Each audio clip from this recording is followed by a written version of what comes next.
الحمد لله رب العالمين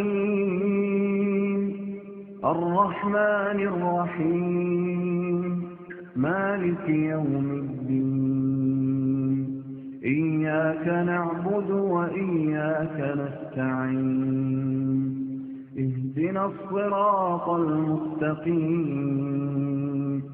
صراط الذين أنعمت عليهم غير المغضوب عليهم ولا الضالين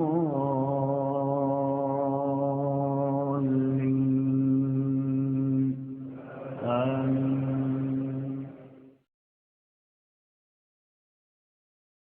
الطلاق مرتان فإمساك بمعروف أو تسريح بإحسان ولا يحل لكم أن تأخذوا مما آتيتموهن شيئا إلا أن يخافا ألا يقيما حدود الله فإن خفتم ألا يقيما حدود الله فلا جناح عليهما فيما افتدت به تلك حدود الله فلا تعتدوها ومن يتعد حدود الله فأولئك هم الظالمون. একজনের বিবি হারাম হয়ে গেছে 3 তালাকের পরে, এখন ওর জন্য হালাল করে দিবে হচ্ছে আত-তাইস আল-মুস্তারিক। আল্লাহ নবী সাল্লাল্লাহু আলাইহি ওয়াসাল্লাম পাঠা বলেছেন, পশু পাঠা আর আবার ধার করা পাঠা।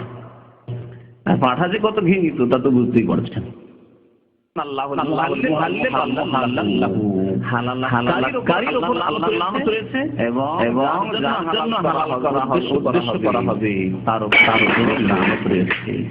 সকল শুনে রাখো, হে মুসলিমরা শুনে রাখো, ওয়াল্লাহি আল্লাহর শপথ করে বলছি, লা উতিয়া বে মুহিল্লিন ওয়ালা মুহাল্লালিন লাহু ইল্লা রাজামতুহুমা। আমার কাছে যদি এমন কোন কেস আছে যাতে হালালকে ধরে নিয়ে যায় যদি, আর যার জন্য হালাল করার উদ্দেশ্য করা হয়েছে ওই ওকে যদি নিয়ে আসা হয়, ইল্লা রাজামতুহুমা, দুইজনকে পাথর মেরে রজম করে প্রশংসা করে দেওয়া। আমি ওমর ইবনে খাত্তাব আমিরুল মুমিনিন দ্বিতীয় খলিফা রাশিদ বলছি।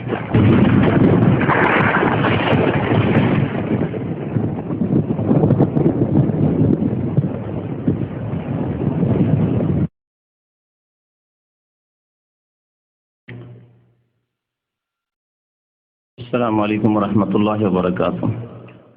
إن الحمد لله نحمده ونستعينه ونستغفره ونعوذ بالله من شرور أنفسنا ومن سيئات أعمالنا.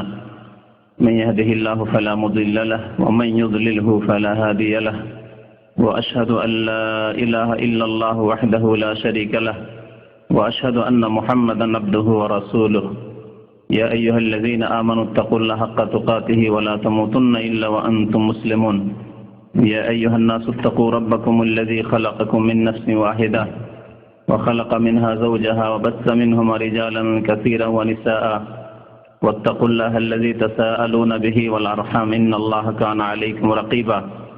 يا أيها الذين آمنوا اتقوا الله وقولوا قولا سديدا يصلح لكم أعمالكم ويغفر لكم ذنوبكم ومن يطع الله ورسوله فقد فاز فوزا عظيما. أما بعد، فإن خير الحديث كتاب الله وخير الهدي هدي محمد صلى الله عليه وسلم وشر الأمور محدثاتها وكل محدثة بدعة وكل بدعة ضلالة وكل ضلالة في النار.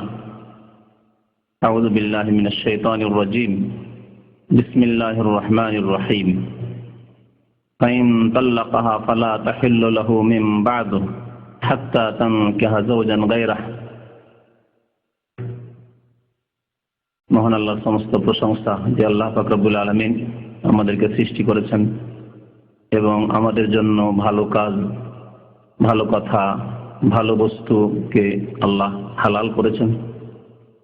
হারাম কাজ সেগুলি যেগুলি আল্লাহ পাক রব্বুল আলামিন যেগুলিতে রেখেছেন ক্ষতি, যেসব কাজে, যেসব কথাই, যেসব বস্তুতে, যেসব বিষয়ে ক্ষতি রয়েছে তা আল্লাহ পাক রব্বুল আলামিন আমাদের প্রতি হারাম করেছেন। দরুদ ও সালাম নাযিল হোক প্রিয় নবী মুহাম্মদ রাসূলুল্লাহ সাল্লাল্লাহু আলাইহি ওয়াসাল্লামের প্রতি, যিনি দিনের সমস্ত বিধিবিধান সম্পূর্ণ করে দুনিয়া থেকে বিদায় নিয়েছেন। আল্লাহুম্মা সাল্লি আলাইহি আল্লাহুম্মা বারিক আলাইহি। গত শুক্রবারে যেসব ভাইরা এসেছিলেন তাদেরকে একটি ওয়াদা করেছিলাম যে এই মঙ্গলবারে হালালা সম্পর্কে আলোচনা করব, তাই আজকে সেই বিষয় নিয়ে আলোচনা হবে। হালালা, যাকে দেশি ভাষায় অনেকে হিল্লা বলে থাকে, এই প্রচলিত হালালা আসলে অভিশপ্ত হালালা। প্রচলিত হালালা, যে হালালা সমাজে রয়েছে বা প্রচলিত হিল্লা যে রয়েছে সমাজে, তা হচ্ছে অভিশপ্ত। তা নবী করিম সাল্লাল্লাহু আলাইহি সাল্লামের সহিহ হাদিস দ্বারা কিছুক্ষণে প্রমাণিত হবে ইনশাআল্লাহ। আর এই অভিশপ্ত হালালা নিয়ে আলোচনার পূর্বে শরীয়তের যে হালালার পদ্ধতি রয়েছে অথবা যে বিষয় নিয়ে আলোচনা করছি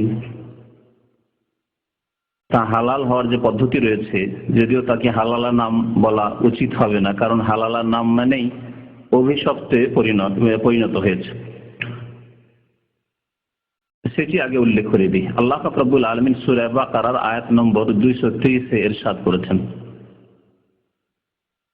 এই তালাক সম্পর্কে এবং এই তালাক হওয়ার পরে যে তার হুকুম এবং তারপরে যদি স্ত্রীকে ফিরিয়ে নিয়ে আসার কোনো রাস্তা আছে কিনা, এই সম্পর্কে আল্লাহ উল্লেখ করেছেন।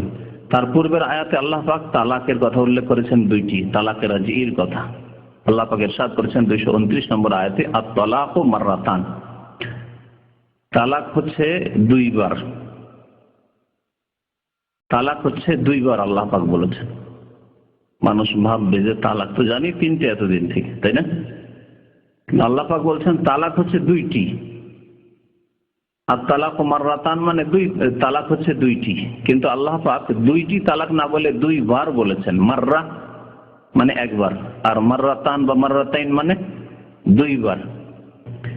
এই আয়াতটি যদি ভালো করে পড়তো মানুষ আর বোঝার চেষ্টা করত, এবং তার সাথে সাথে অনেকে বুঝে কিন্তু তার প্রতি যদি আমল করত, তাহলে একসাথে 2 তালাক 3 তালাক 100 তালাক কোনো বেকুফও দিত না। আর তারপরে যেসব আলেম সমাজ, বিদআতপন্থী আলেম সমাজ অথবা যারা মুযহাবপন্থী, মযহাবের গোড়ামি করে, সেসব আলেম সমাজ যারা ফতোয়া দিয়ে রেখেছে যে একসাথে 3 তালাক দিলে 3টে হয়ে যাবে, তারাও এই ফতোয়া দিত না যদি এই আয়াতটি বুঝার চেষ্টা করতো ভালো করে আর আমল করতো তাহলে। কারণ আল্লাহ কি বলছেন, আত-তালাকু মাররাতান, তালাক হচ্ছে দুইবারই। তার ভাব অর্থ হচ্ছে যে তালাক হচ্ছে দুইটি তালাক। কেন আল্লাহ বললেন? এই জন্য যে 2টি তালাক হচ্ছে তালাকের রাজঈ, মানে এই 2 তালাকের মধ্যে ফিরিয়ে নেওয়া যেতে পারে। এই 2টি তালাকের মধ্যে ফিরিয়ে নেওয়া যেতে পারে। একটি তালাক দিলেন, তাহলে তালাক দেওয়ার আসল তরিকাই হচ্ছে ইসলামিক তরিকা, শরীয়তি তরিকা, একটি করে তালাক দেওয়া। একটি তালাক দিলেন, তারপরে 3 মাস 3 ঋতু ইদ্দত। এই 3 ঋতু বা 3 মাসের মধ্যে আপনি চিন্তা ভাবনা করেছেন যে ফিরিয়ে নেওয়া ভালো হবে না একে একবার ক্লিয়ার করে দেওয়া ভালো হবে, বিদায় করে দেওয়া ভালো হবে। আপনার স্ত্রীও চিন্তা করছে যে এই স্বামী আমার জন্য ভালো হবে না, এই যখন তালাক দিয়ে দিয়েছে এর থেকে দূরে সরে যাওয়া, পৃথক হয়ে যাওয়া ভালো হবে, সেও চিন্তা করছে। তার বাবা মা, তার পরিবারের লোকেরাও চিন্তা করছে। 3 মাস আল্লাহ পাক সময় দিয়েছেন, বা 3 মাসিক।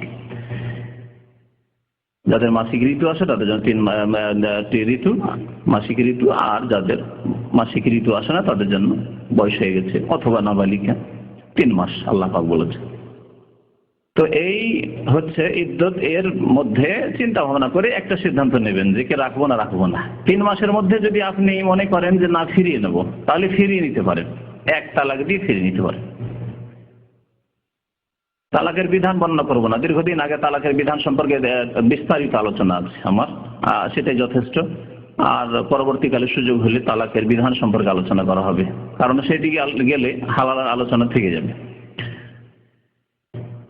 তারপরে যদি ফিরিয়ে নেয় ভালো কথা, ফিরিয়ে নিল, তারপর